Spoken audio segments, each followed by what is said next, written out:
आप ही को लोग सबसे ज्यादा पकड़ रहे हैं कि इनके पास ये जो लोग हैं या इनका जो पकड़ है, ये कहीं कुछ नहीं जाएंगे है, तो कुछ शिफ्ट कर सकते हैं। कुछ नहीं है ऐसा। देखिए हम लोग पटना में रहने वाले लोग हैं और थोड़ा ज़्यादा घूमते फिरते हैं, तो इसलिए लोग को लगता होगा। कोई ऑफर आता है बीजेपी की तरफ से तो नहीं नहीं, सब अभी कोई चर्चा ही नहीं है। लोकसभा चुनाव से पहले या लोकसभा चुनाव के आसपास आप कहीं ना कहीं उधर पाला बदल सकते अभी तो किसी तरह का कभी इस तरह का चर्चा हम किए नहीं है। हैं, या आपको किसी दूसरे पार्टी से कोई ऑफर या किसी की नहीं, तरफ से हम कोई लोग को किसी बातचीत, तरह से कोई ऑफर नहीं आया है। या आपको किसी दूसरे पार्टी से कोई ऑफर या किसी की नहीं, तरफ से हम कोई लोग को किसी बातचीत। तरह से कोई ऑफर नहीं आया है। हम लोग बहुत सादगी से जीने वाले लोग हैं और हम लोग अपने क्षेत्र में काम करते हैं, जनता के बीच में रहते हैं। अभी भी आप देखें कि सैकड़ों लोग मिल के गए, तो हम लोग थोड़े हैं, हम लोग को क्या ऑफर आएगा। अच्छा, कोई ऑफर आता है बीजेपी की तरफ से तो नहीं नहीं, सब अभी कोई चर्चा ही नहीं है। किसी तरह की कोई चर्चा ही नहीं है। तो जिस चीज़ का कोई चर्चा ही नहीं है, जिस चीज़ का कोई शुरुआतें नहीं हुआ है, तो उस चीज़ का अंत में क्या होगा, उसका चर्चा करने का कोई उद्देश्य है। लोकसभा को लेकर के क्या तैयारी चल रही है कांग्रेस की बिहार में।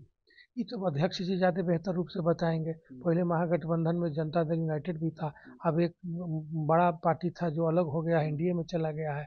तो उसके बाद किस तरह से सीट शेयरिंग होगा, या कुछ छोटे मोटे दल हैं उधर जो उधर असंतुष्ट होंगे तो इधर आ जाएंगे। देखिए बिहार की जो राजनीति है, पिछले 3 दशकों से गठबंधन की राजनीति रही है। किसी एक दल का एकाधिकार तो यहाँ रहा नहीं है करीब 30-35 साल से। और अभी 10-15 साल में यही माहौल लगता है कि 10-12 छोटे बड़े दल हैं जो कि अपना प्रभुता, अपना सामर्थ्य जताने का प्रयास करते रहते हैं। कोई भी पार्टी नहीं कर सकता है कि बिहार लोकसभा चुनाव हो या विधानसभा चुनाव हो, हम अकेले जाएंगे और 40 सीट या 243 सीट पर लड़ेंगे। इस तरह का तो सामर्थ्य किसी पार्टी में हमको नहीं दिखाई देता है। इसलिए बहुत तरह के विकल्प हैं, कोई इधर से उधर जाएगा, कोई उधर से इधर आएगा। ये अभी साल 1.5 साल लोकसभा चुनाव से लेके विधानसभा चुनाव तक निरंतर चलता रहेगा। मान लीजिए जो इधर से उधर गया है, एक बड़ा हिस्सा गया है, तो उधर जो छोटे छोटे हिस्से हैं उनका एडजस्टमेंट होने में हो सकता है समस्या हो, तो फिर इधर आकर वो अपना एडजस्टमेंट खोजेगा। तो इस तरह से चलते रहेगा, परस्पर निरंतर चलता रहेगा। चूंकि किसी एक दल का यहाँ पर मेजोरिटी आने का तो कोई प्रश्न है नहीं। 3 दशक से बिहार हो या महाराष्ट्र हो, कोई एक दल तो पूर्ण बहुमत में आया नहीं। और अभी ऐसा हर आदमी जानता है, हर व्यक्ति जानता है कि इस तरह का कोई संभावना यहाँ नहीं है। एक आखिरी सवाल है, अब इस बात की कितनी सच्चाई है आप ही इसको क्लियर करेंगे। आपका कहीं ना कहीं जो मन है वो लोग कह रहे हैं कि बीजेपी की तरफ आपका जो मन है वो चल रहा है, और उसके पीछे मैं रीजन भी बताता हूँ। आप जिस विधानसभा से आते हैं या जो आपका क्षेत्र जो लोकसभा में पड़ता है उसमें आप जिस जाति से हैं, या आपका जो लोग आपके प्रति लोगों का प्यार है वो बढ़ चढ़ करके दिखता है, तो आपका कहीं ना कहीं लोग ये कह रहे हैं कि आने वाले दिनों में हो सकता है कि लोकसभा चुनाव से पहले या लोकसभा चुनाव के आसपास आप कहीं ना कहीं उधर पाला बदल सकते हैं। अभी तो किसी तरह का कभी इस तरह का चर्चा हम किए नहीं है। और हम ठीक है, बिहार में एक बात फिर सत्य है कि जाति की राजनीति बहुत प्रभावी है। लेकिन मैंने अपने व्यक्तिगत राजनीतिक जीवन में जात पात को समाप्त करने का काम किया है। कम से कम विक्रम में जो विकास हुआ है, जो हमारा मेल मिलाव रहा है, किसी भी गांव में आप चले जाइए, किसी भी वर्ग में चले जाइए, हम कभी ये नहीं आकलन किए कि किसने वोट दिया अथवा नहीं दिया, कौन समाज हमारे गठबंधन में है, कौन समाज हमारे गठबंधन में नहीं है।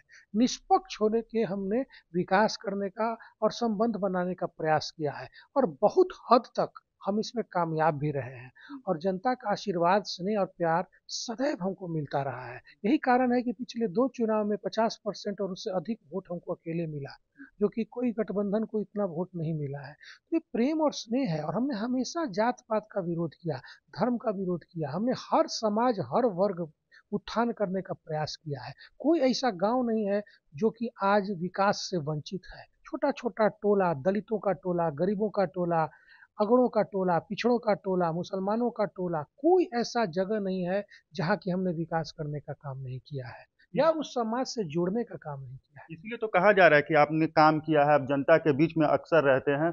तो बीजेपी का वो सीट है लोकसभा का, लेकिन जिस तरह जो जातीय समीकरण होता है या फिर जिस तरह से आपने काम किया उसकी लोकप्रियता को देखते हुए आप शायद ये बातें चल रही हैं। विक्रम के जनता के आशीर्वाद से निश्चित रूप से मुझे ये आभास होता है कि हम जात पात की राजनीति से ऊपर उठ चुके हैं।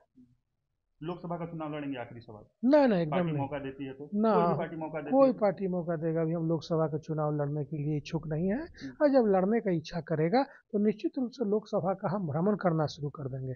हम लोग कोई बरसाती मेढक नहीं है, एक के बार उठे ये लड़ जाएंगे वो लड़ जाएंगे। जब निश्चय करेंगे कि हाँ लोकसभा का चुनाव लड़ना है तो विधानसभा का चुनाव लड़ना बंद करेंगे। और निश्चित रूप से पूरे जहाँ पाटलिपुत्रा की धरती है उस पर पूरा प्रचुर रूप से अपना प्रचार करेंगे, अपना काम करेंगे। अभी इस तरह का कोई तैयारी हम नहीं किए हैं। जब तक तैयारी नहीं किए हैं तो इसे हम कूदेंगे नहीं।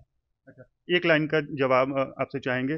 कांग्रेस पार्टी में टूट होगी जो लोग कह रहे हैं? ना ना ना, कहीं कोई टूट नहीं है, कोई कांग्रेस में टूट की आवश्यकता भी नहीं है। हम्म, देखिए ये जो है गठबंधन की राजनीति है। हम्म, हर छोटा बड़ा दल हम्म, अपने सामर्थ्य को जताकर अपना हिस्सा लेने के लिए लड़ाई लड़ रहा है। हम्म, देखिए अब 4 सीट है मात्र हम का, हम्म, उसका कोई दल में चले जाए, वो एनडीए में आ जाए या हम्म, फिर महागठबंधन में आ जाए, उससे कोई फर्क किसी समीकरण में नहीं पड़ने जा रहा है। लेकिन बीजेपी प्लस जेडीयू ले लीजिए, अगर एक साथ हो जाता है तो सरकार नंबर बना गेम लें। खत्म हो जाता है।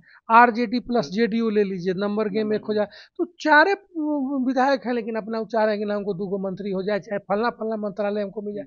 ये एक मनोवैज्ञानिक दबाव कहा जा सकता है मतलब इसको। प्रेशर पॉलिटिक्स है। प्रेशर पॉलिटिक्स, और कहे ना कि बार्गेनिंग की पॉलिटिक्स बिहार में 3 दशकों से चल रहा है। चूंकि गठबंधन की सरकार है अभी बिहार में एक आध दशक और इसी तरह की राजनीति प्रभावी रहेगी। कोई दल आज ये नहीं कह सकता है कि लोकसभा हो या विधानसभा चुनाव हो हम अपने बदौलत लड़ेंगे और अपने बदौलत जीतेंगे। छोटे बड़े कम से कम दर्जन भर दल हैं जो कि अपना प्रभाव दिखाना चाहते हैं, अपना सामर्थ्य दिखाना चाहते हैं और ज़्यादा से ज़्यादा हिस्सेदारी लेना चाहते हैं। इसलिए ये सब कुछ नहीं है। अभी कांग्रेस के टूटने और नहीं टूटने से कोई गठबंधन की स्थिति में कोई फर्क पड़ना है क्या? हमको तो नहीं लगता। लेकिन एक माइंड गेम है, कुछ नहीं है तो भाई जैसे कांग्रेस टूट रहा है, तो कांग्रेस कहाँ से टूट रहा है? कांग्रेस का तो कोई विधायक नहीं कह रहा है कि हम टूट रहे हैं। एक विधायक ये अगर कहता कि हाँ हम टूट रहे हैं गलत, तो हम मानते कि भाई टूट रहा है। टूटने से पहले थोड़ी कोई कहता है। कुछ तो असर कुछ तो इस तरह का आचरण समझ में आ जाता है ना, कुछ तो विरोधाभास हो जाता है। तो आप ही को लेकर के भाई ऐसा क्यों चल रहा है भाई कि आप ही को लोग सबसे ज्यादा पकड़ रहे हैं कि इनके पास ये जो लोग हैं या इनका जो पकड़ है ये कहीं कुछ जाएंगे नहीं, तो कुछ शिफ्ट कर सकते हैं? कुछ नहीं है ऐसा। देखिए हम लोग पटना में रहने वाले लोग हैं और थोड़ा ज़्यादा घूमते फिरते हैं, तो इसलिए लोग को लगता होगा। ऐसी कोई बात नहीं है, दूर दूर तक इस तरह की कोई चर्चा भी नहीं है, कोई विचारों का आदान प्रदान भी नहीं हुआ है। इसलिए इस तरह की कोई भी चर्चा तथ्यहीन है। बीजेपी से ऑफर आएगा तो जाएंगे कभी आने वाले समय में? नहीं नहीं, अभी सब फिर देखिए आएगा, क्या होगा क्या नहीं होगा इस चीज की चर्चा भी करने का कोई तथ्य नहीं। अभी हम लोग कांग्रेस में हैं, कांग्रेस के साथ मजबूती से खड़े हैं और कांग्रेस को बढ़ाने में जो भी अपना छोटा मोटा योगदान है योगदान हम लोग दे रहे हैं। चलिए, तो ये विक्रम विधायक थे सिद्धार्थ सौरभ, और इन्होंने बताया कि कांग्रेस बिल्कुल पूरी तरीके से इंटैक्ट है और 12 तारीख को जो फ्लोर टेस्ट होना है उसमें ये भी मौजूद रहेंगे और इनके जो 19 विधायक है कुल मिलाकर के वो भी मजबूती से वहां पर फ्लोर टेस्ट में मौजूद रहेंगे। टूट की कोई ऐसी बात नहीं सामने आएगी।